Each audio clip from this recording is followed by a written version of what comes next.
So this motor wouldn't run. It appears it doesn't have much compression. It looks like someone tried to glue a head gasket on and some of the glue squeezed out and got under the valves.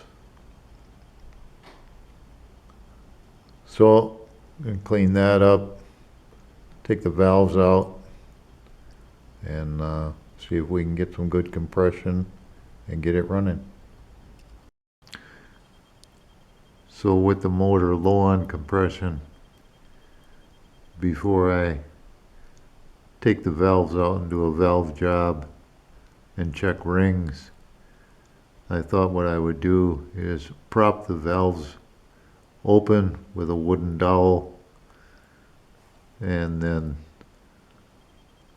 turn the motor upside down with the head and soak it in a bucket of solvent, and maybe I can get by without having to do valves and rings.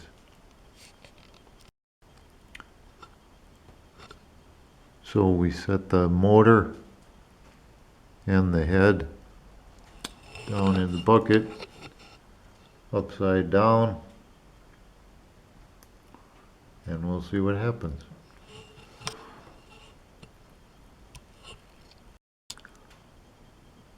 So we left the motor, short block, and the head in the bucket, and this is about 2 days later. So I lifted the valves and put a little wooden dowel under each valve to hold it open, and then turned it upside down with the head in the bucket of solvent, and hopefully it loosened up the gasket material and I can clean the head and around the valves, and hopefully I don't have to do a valve job, and hopefully that's why it was losing compression. So these are all the parts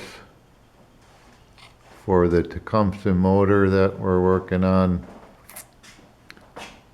and that motor is, the cylinder's been cleaned and the head's been cleaned, and I got a new head gasket and ready to reassemble. I think we got all the gasket compound off the head, and there was some under the valves, so I did clean under the valve, both valves, and hopefully we can put this back together and get some compression.